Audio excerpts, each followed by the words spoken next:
Thorin e Drill foram pra Valinor, Arandil e Elwyn foram pra Valinor, Manwë falou que vai botar pra fuder. Primeira Era, capítulo 38. A Guerra da Ira. Manwë convocou os Valar, e junto com os Vanyar e Noldor que moravam em Valinor, eles navegaram aos céus em barcos voadores e chegaram à Terra-média com uma horda poderosíssima. E ainda meio bolados com toda aquela história de fratricídio, os Teleri não quiseram participar da guerra. A horda dos Valar marchou por Beleriand e se encontrou com as forças de Morgoth na planície de Anfalglyph, em frente a Angband. As terríveis tropas de Morgoth eram incontáveis e as montanhas reverberavam sob os pés dos Valar. E o norte inteiro estava em chamas com a guerra. E por longos anos o bem e o mal novamente batalhavam na Terra-média. E depois de quase 4 décadas de guerra, os Valar finalmente conseguiram fazer com que as forças de Morgoth recuassem. As forças de Valinor destruíram completamente os Balrogs, com exceção de alguns poucos que fugiram e se esconderam nas profundezas do mundo. E os exércitos dos Orcs pereceram como se fosse palha perante um grande incêndio. Enquanto as duas grandes casas dos Edain, a de Hador e a de Beor, lutaram ao lado dos Valar nessa guerra, muitos outros homens lutaram ao lado de Morgoth, o que gerou o desprezo dos Elfos pelos mortais. Porém, quase todos esses homens malignos caíram em combate, mas alguns desses fugiram e se estabeleceram no extremo leste e no extremo sul da Terra-média, junto de outros homens que também haviam sido tocados pela sombra de Morgoth, fora de Beleriand. E quando a guerra se aproximava dos seus últimos anos, Morgoth já conseguia sentir o gosto amargo da derrota. E foi então que o Senhor do Escuro revelou ao mundo a sua arma secreta: os dragões alados de Angband. Os Valar, elfos e homens, foram pegos de surpresa por essa nova ameaça e foram subjugados pela devastação terrível que os dragões alados trouxeram consigo. As tropas de Valinor começaram a ser rechaçadas e completamente destruídas em todas as regiões. O líder destes dragões era Ancalagon, o Escuro, o maior e mais poderoso de todos os dragões na história de Arda. E o dano que sua horda infligiu aos Valar foi grave. Ancalagon era colossal e devastador, maior do que qualquer criação dos Valar. Os céus foram irrompidos por raios e chamas com a chegada dos dragões, e as hordas de Morgoth repeliram as forças valarianas de Angband. Enquanto a situação se tornava cada vez mais terrível para os Valar, Earendil, desobedecendo às ordens de Manwë, veio de Valinor para a Terra-média no último dos barcos alados. Mas o meio-elfo não estava sozinho. Com ele vieram as águias de Valinor, e elas lutaram nos céus com os dragões alados. E no final, em um embate épico, Earendil derrotou Ancalagon com uma flecha valariana, e o mais poderoso dragão de todos os tempos caiu pelas mãos do meio-elfo. E Ancalagon era tão gigantesco que ao cair destruiu as 3 montanhas gigantes onde ficava Angband. E com a queda dos Tangorodrim, Morgoth agora se escondia na única coisa que lhe restava de sua fortaleza, a parte subterrânea. O tamanho de Ancalagon era seu maior poder, mas também foi a ruína de Morgoth.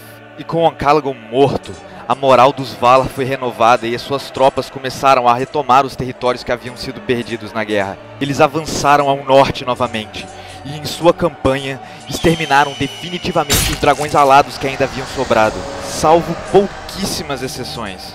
E com o fim dos dragões, as tropas de Morgoth foram sendo rapidamente derrotadas, e os sobreviventes fugiram para as profundezas do mundo, lugares tão escuros e longínquos que nem os Valar conseguiam alcançar. E rapidamente o poder de Morgoth foi inteiramente dispersado, e a única coisa que ele ainda possuía era a fortaleza de Angband, ou o que havia restado dela. Morgoth fugiu para as masmorras mais profundas de Angband, onde ele foi encontrado e capturado. E com seu poder completamente enfraquecido, Morgoth resolveu não desafiar os seus adversários. Então ele assumiu sua forma física parecida com a dos elfos e pediu paz, dizendo que queria negociar a sua derrota. Mas Tulkas, o Valar da Rola Grossa, não queria mais saber de conversa.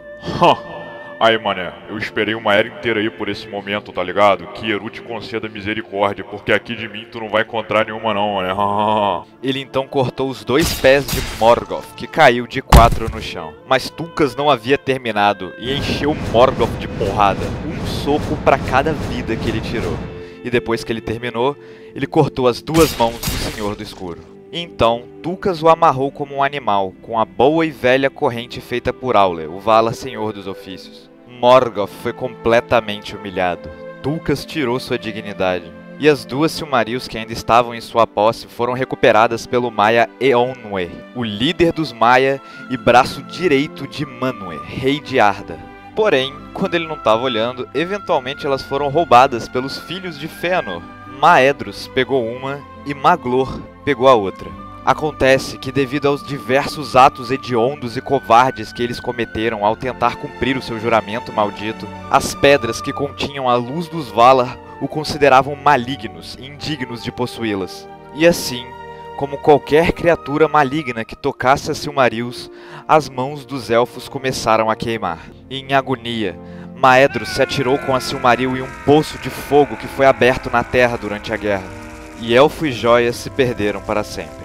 E com exceção de Maglor, todos os outros filhos de Fëanor que ainda estavam vivos foram mortos durante a Guerra da Ira. E depois que a perdição de todos os seus irmãos foi causada pelo juramento maldito, Maglor atirou sua Silmaril no oceano, que permaneceu perdida em suas profundezas até o fim dos tempos. E alguns dizem que o último dos filhos de Fëanor ainda vaga pelas praias da Terra-média, cantando em lamento. Ao final da guerra, os Valar jogaram Morgoth pela Porta da Noite, que nada mais é do que o portal por onde o Sol e a Lua passam para sair do mundo, a oeste, e depois retornarem ao leste pela Porta da Manhã. E assim, Morgoth foi banido de Arda, além das paredes do mundo, no vazio atemporal, de onde ele nunca mais saiu. Mas os destroços da guerra foram imensuráveis, e a maioria das terras a oeste das Montanhas Azuis, ou seja, Beleriand, sofreram danos irreparáveis e se tornaram muito instáveis. Logo, a terra inteira foi engolida pelas ondas e toda a região de Beleriand perdida para sempre. Os anões que moravam nas Montanhas Azuis, nas cidades de Belegost e Nogrod, também tiveram seus lares completamente destruídos. E assim eles foram forçados a deixar as montanhas e se mudar para o leste. A maioria dos elfos que sobreviveram navegou a oeste e foi para Aman.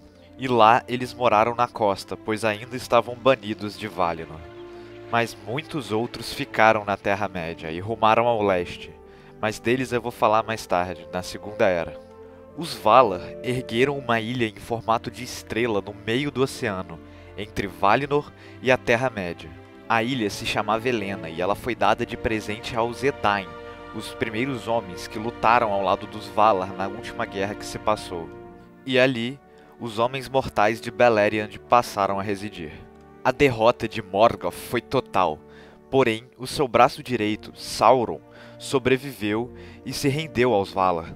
Eonwë o ordenou que retornasse a Valinor para aguardar o seu julgamento. Mas Sauron conseguiu fugir e se escondeu nas profundezas da Terra-média. E de lá ele aguardaria, para poder se reerguer mais tarde, carregando a vontade de seu mestre. E a destruição causada pela guerra convenceu os Valar a evitar intervir diretamente na Terra-média de novo, pelo bem dos homens e elfos. E assim como no cerco ao Túmno, a antiga fortaleza de Morgoth, lembra, o cu gigante na Terra? Os Valar não eram oniscientes e não tinham conhecimento ou força suficiente para perseguir cada uma das criaturas de Morgoth que havia fugido. E junto de Sauron, algumas dessas criaturas escaparam e se esconderam na Terra-média, após a Guerra da Ira, como ela ficou conhecida.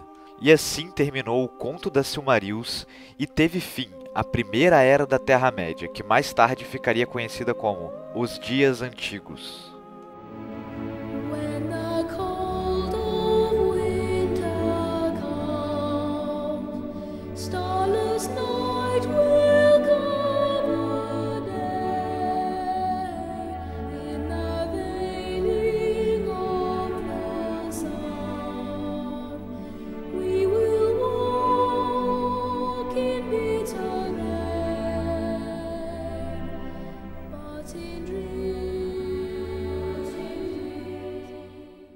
Yo! Sejam bem-vindos a mais um Ovo de Páscoa e hoje eu vou falar sobre a Estrela da Tarde.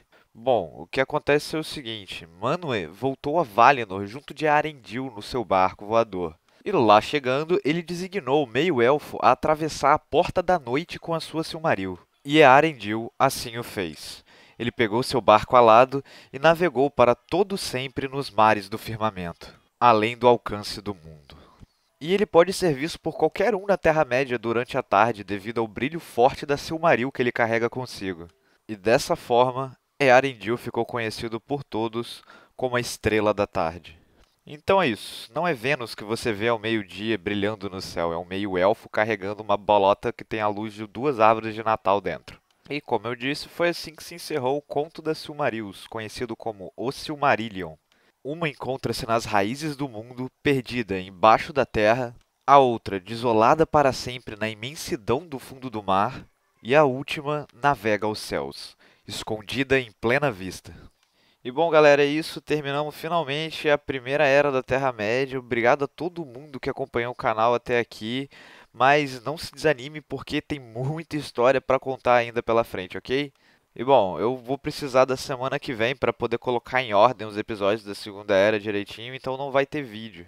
Mas lembrando que quando o canal chegar a 1000 inscritos, eu vou postar um vídeo maior do que o normal extra para vocês. Bom, é isso, então até o próximo episódio, quando a gente vai começar a segunda era.